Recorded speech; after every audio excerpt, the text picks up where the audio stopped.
আমি পদ্মজা পর্ব ১৫ লেখক ইলমা বেহেরোজ। ভোরবেলা সূর্য উদয়ের সময় পরিবেশে মৃদু সূর্যালোক ছড়িয়ে পড়ল। ট্রেনের জানালা দিয়ে সূর্যের আগুনরঙা আলো পদ্মজার মুখশ্রী ছুঁয়ে দিল। ফজরের নামাজ পড়ে ট্রেনে উঠেছে তারা। গন্তব্য অলন্দপুর। পদ্মজার ম্যাট্রিক শেষ হলো আজ ৩ দিন। হেমলতার কাঁধে মাথা রেখে চোখ বুঝল পদ্মজা। পুরো ১.৫ মাস পর পূর্ণা, প্রেমা, প্রান্তর দেখা পাবে। খুশিতে আত্মহারা সে। মাঝে একটু জিরিয়ে ফের চলছে ট্রেন। হেমলতা জানালার বাইরে তাকিয়ে আকাশ দেখছেন। কারণে অকারণে তিনি এখন আকাশের দিকে তাকিয়ে থাকেন। শুষ্ক চক্ষুদয় যখন তখন সজল হয়ে ওঠে, কিছুতেই বারণ মানে না। নীল আকাশের বুকে যেন সেদিন রাতের স্মৃতি আকার নিয়ে ভেসে উঠল। ছেলেটার বয়স ২৩-২৪ বছর হবে। অবাক চোখে তাকিয়েছিল।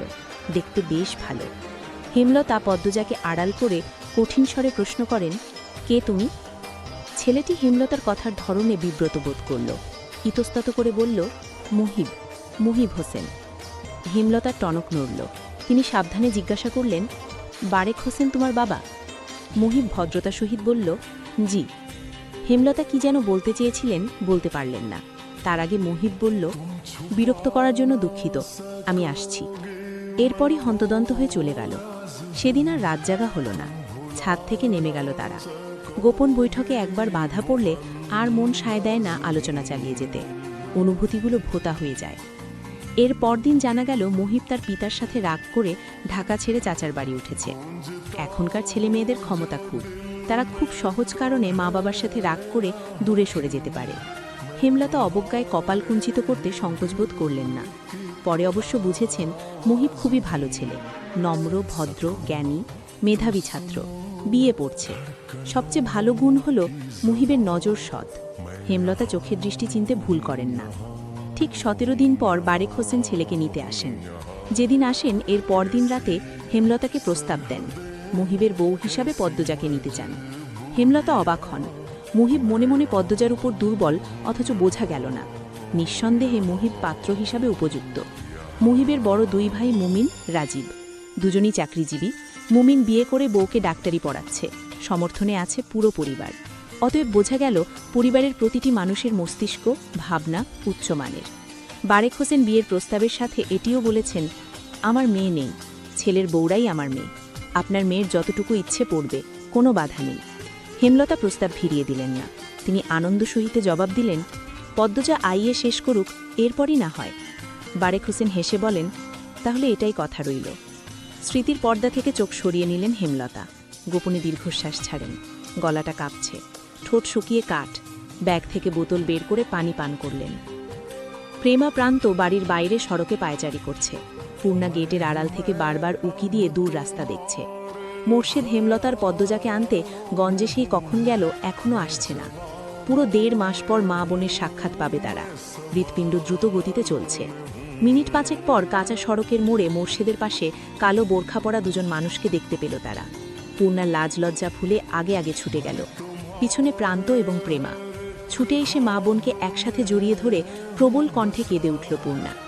হেমলতা পূর্ণাকে ধমক দিতে গিয়েও থেমে গেলেন। মাঝে মাঝে একটু বাড়াবাড়ি করা দোষের নয়। পদ্মজার চোখ বেয়েও টপটপ করে জল পড়ছে। প্রায় প্রতিটা রাত সে ভাই বোনদের মনে করেছে। বিশেষ করে পূর্ণাকে বেশি মনে পড়েছে। মনে হচ্ছে কত শত বছর পর দেখা হলো। আর পূর্ণা বাড়ির আনাচে কানাচে পদ্মজার শূন্যতা অনুভব করেছে।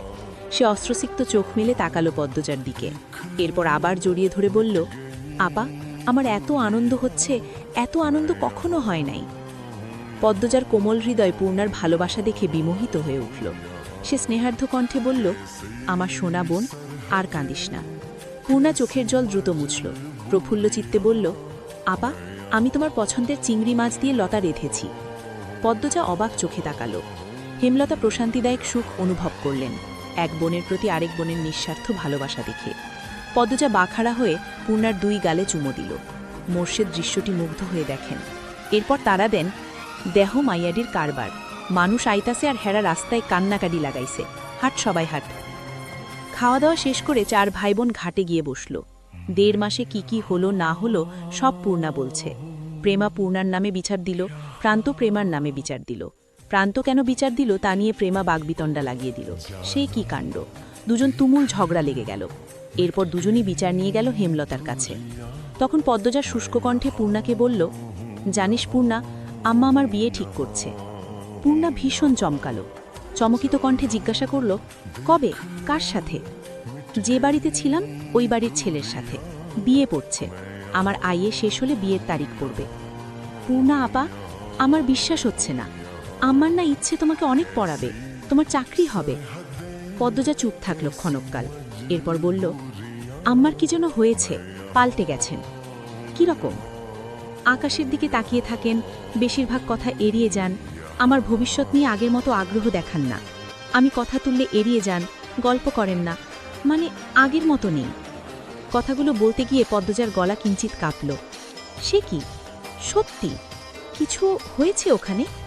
না, আমি যতটুকু জানি তেমন কিছুই হয়নি। পূর্ণার সীমাহীন আশ্চর্য হয়ে চিন্তায় ডুবল। পদ্মজা শূন্যে তাকিয়ে রইল। লিখন শাহ নামের মানুষটার কথা মনে পড়ছে। তিনি যখন শুনবেন এই খবর, সহ্য করতে পারবেন? সত্যি ভালোবেসে থাকলে সহ্য করতে কষ্ট হবে নিশ্চয়ই। পূর্ণা দ্বিধাভরে প্রশ্ন করল, আপা, লিখন ভাইয়ের কি হবে? পদ্মজা ক্লান্ত ভঙ্গিতে তাকালো, বলল, আমি তাকে বলেই দিয়েছি, আম্মা যা বলবেন তাই হবে। পূর্ণার বড্ড মন খারাপ হয়ে গেল।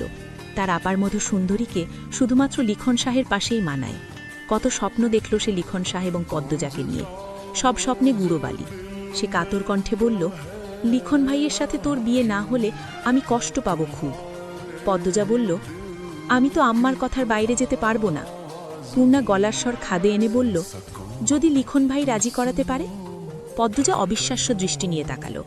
সেই দৃষ্টি যেন ইঙ্গিত দিচ্ছে এ হওয়ার নয়। পূর্ণা কপাল কুঞ্চিত করে ফেলল, বিরক্তিতে বলে উঠল, ধ্যাৎ। বাতাসটা গরম গরম ঠেকছে, ক্রমশ মাথা ব্যথা বেড়ে চলেছে। এত এত গাছগাছালি চারিদিকে, তবু একটু শীতলতা নেই পরিবেশে। হেমলতা আলমারির কাপড় গুছিয়ে বিছানার দিকে তাকালেন। মোর্শেদ এই রোদ ফাটা দুপুরে কখন থেকে ঝিম মেরে বিছানায় বসে আছে, মুখটা বিমর্ষ, চিন্তিত। হেমলতা প্রশ্ন ছুড়লেন, কোনো সমস্যা? মোর্শেদ তাকিয়ে আবার চোখ সরিয়ে নিলেন। হেমলতা তাকিয়ে রইলেন জবাবের আশায়। ক্ষণকাল সময় নিয়ে মোর্শেদ বললেন, বাসন্তী এই বাড়ি তাইতে চায়, থাকবার জন্যে। হেমলতার চোখ দুটি ক্রোধে জ্বলে উঠে আবার নিভে গেল। নির্বিকার কণ্ঠে বলেন, তোমার ইচ্ছে হলে নিয়ে এসো, বাড়ি তো তোমার। মোর্শেদ চকিত চোখে তাকান। তিনি ভেবেছিলেন হেমলতা রাগারাগি করবে। মোর্শেদের চোখ দুটি দৃষ্টি তীক্ষ্ণ রূপ নিল। কিরমির করে হেমলতাকে বলেন, আমারে ডর দেখায়? মান্ডারে খুন করতে পারলে জীবনে শান্তি পাইতাম। হেমলতা ঘাড় ঘুরিয়ে তাকান, মোর্শেদকে পরখ করে নেন। রাগে ছটফট করছে মোর্শেদ। বাসন্তীর প্রতি তার এত রাগ কেন? তিনি দুপা এগিয়ে আসেন, বলেন, ভালোবাসার মানুষকে এভাবে গালি দিয়ে ভালোবাসা শব্দটির সম্মান খুইয়ে দিও না। আমি তারে কোনকালেও ভালোবাসি নাই, বাসলে তোমারে বাসছি। হেমলতা ভীষণ অবাক হয়ে চোখ তুলে তাকান। ভূতা অনুভূতিগুলো মুহূর্তে নাড়াচাড়া দিয়ে উঠল। মোর্শেদ অপ্রস্তুত হয়ে পড়েন, দৃষ্টি অস্থির। বিছানা থেকে নেমে গটগট পায়ে বেরিয়ে যান। হেমলতা মোর্শেদের যাওয়ার পানে তাকিয়ে থাকেন, ঝাপসা চোখ মেলে। এই মানুষটার থেকে এই একটি শব্দ শোনার জন্য একসময় কত পাগলামি করেছেন তিনি, কত কেঁদেছেন, আকুতি মিনতি করেছেন। সত্য হোক কিংবা মিথ্যে, হেমলতার ভীষণ আনন্দ হচ্ছে। বয়সটা কম হলে আজ তিনি অনেক পাগলামি করতেন, অনেক। পূর্ণার ভীষণ জ্বর, তাই পূর্ণাকে নানা বাড়ি রেখেই পদ্মজা বাড়ি ফিরল। সাথে এলো হিমেল, প্রান্ত, প্রেমা। বাড়ি জুড়ে ছোটাছুটি করে লাউ, শিম, লতা, পুঁইশাক বন্দোবস্ত করল। হিমেল বাজার থেকে মাছ এনে দিল। বাড়িতে শুটকি ছিল। আজ হেমলতার মোর্শেদ ফিরবে, তাই এত আয়োজন। দুদিন আগে ঢাকা গেলেন তারা। হেমলতার বড় বোন হানির মেজমেয়ের বিয়ের কথাবার্তা চলছে। হানি বলেছেন হেমলতা না গেলে তিনি বিয়ের তারিখ ফেলবেন না, তাই বাধ্য হয়ে হেমলতা গিয়েছেন। তবে পদ্মজার খটকা লাগছে শুরু থেকে। তার মা তাকে রেখে পাশের এলাকায় যেতেও আপত্তি করেন, আর আজ দুদিন ধরে তিনি মাইলের পর মাইল দূরে পদ্মজাকে ছাড়া রয়েছেন। এসব এখন ভাবার সময় নয়। পদ্মজা যত্ন করে কয়েক পদের রান্নার প্রস্তুতি নিল। সকাল থেকে সূর্যের দেখা নেই, পরিবেশ ঠান্ডা, স্তব্ধ, এ যেন ঝড়ের পূর্বাভাস। প্রান্ত প্রেমা উঠান জুড়ে মার্বেল খেলছে, হিমেল শুধু দেখছে, মাঝে মাঝে প্রবল কণ্ঠে হাসছে, হাততালি দিচ্ছে। রান্না শেষ হলো বিকেলে। প্রেমা, প্রান্ত, হিমেলকে খাবার বেড়ে দিল পদ্মজা। খাওয়া শেষ হলে বলল, হিমেল মামা, প্রান্ত আর তুমি পূর্ণাকে নিয়ে আসো, সন্ধ্যা হয়ে যাবে একটু পর, আম্মা আব্বাও চলে আসবে। হিমেল প্রান্ত বের হতেই পিছন পিছন ছুটে গেল প্রেমা। পদ্মজা একা হয়ে গেল। রান্নাঘর গুছিয়ে বারান্দায় এসে দাঁড়ালো। বাতাস বইছে প্রবল বেগে। বাতাসের দাপটে চুল ওড়না উঠছে, আকাশ কালো মেঘে ছেয়ে গেছে, পরিবেশ অন্ধকার হয়ে আসছে ধীরে ধীরে। মনটা কু গাইতে লাগলো। পদ্মজা এক হাত দিয়ে অন্য হাতের তালু চুলকাতে চুলকাতে গেটের দিকে বারংবার তাকাচ্ছে। যতক্ষণ কেউ না আসবে শান্তি মিলবে না। বিকট শব্দ তুলে কাছে কোথাও বজ্রপাত পড়ল। ভয় পদ্মজার আত্মা শুকিয়ে গেল। চারিদিক কেমন অন্ধকার হয়ে এসেছে। ঘোমটা টেনে বাড়ি থেকে বের হওয়ার সিদ্ধান্ত নিতেই আকাশ ভেঙে বৃষ্টি নামল। বিকট বজ্রপাত, দমকা হাওয়া, বড় বড় ফোঁটার বৃষ্টি, সব মিলিয়ে প্রলয়নকারী ঝড় বইছে যেন।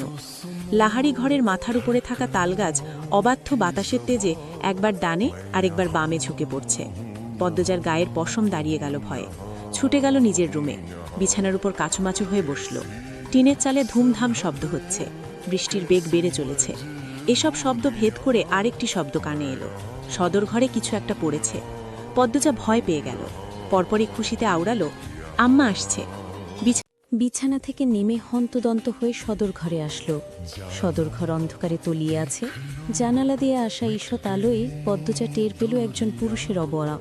সাথে সাথে সর্বাঙ্গ অসাড় হয়ে পড়ল, পা দুটি স্তব্ধ হয়ে গেল। পদ্মজা কাপা কণ্ঠে বলল, কে আপনি? খালি বাড়িতে কেন ঢুকেছেন? কোনো জবাব আসলো না। পদ্মজা অনুরোধ করে ভেজা কণ্ঠে বলল, বলুন না, কে আপনি? একটি ম্যাচের কাঠি জ্বলে উঠল। সেই আলোয় দুটি গভীর কালো চোখ বিভ্রম নিয়ে তাকিয়ে রইল পদ্মজার দিকে। শীতল স্পষ্ট কণ্ঠে চোখের মালিক বলল, আমির হাওলাদার। পদ্মজা পুরুষালী কণ্ঠটি শুনে আরও ভরকে গেল। রগে রগে বরফের ন্যায় ঠান্ডা সূক্ষ্ম কিছু একটা দৌড়ে গেল। এক হাত দরজায় রেখে পদ্মজা আকুতি করে বলল, আপনি চলে যান, কেন এসেছেন? উত্তরের আশায় না থেকে পদ্মজা দৌড়ে নিজের রুমে চলে গেল। রুমে ঢুকেই দরজা লাগিয়ে দিল। মস্তিষ্ক শূন্য হয়ে পড়েছে, কাজ করছে না। লোকটা যদি সম্মানে আঘাত করে বা গ্রামের মানুষ যদি দেখে ফেলে, খালি বাড়িতে অচেনা পুরুষের সাথে কেলেঙ্কারি হয়ে যাবে। সে আর ভাবতে পারছে না। দরজায় করাঘাত শুনে পদ্মজা রুমের সব আসবাবপত্র ঠেলে ঠুলে দরজার কাছে নিয়ে আসলো। এরপর মাটিতে বসে হাউ মাউ করে কাঁদতে লাগলো। দুহাত মাথায় রেখে আর্তনাদ করে ডাকল, আম্মা, কই তুমি? আমি খুব একা আম্মা, আম্মা।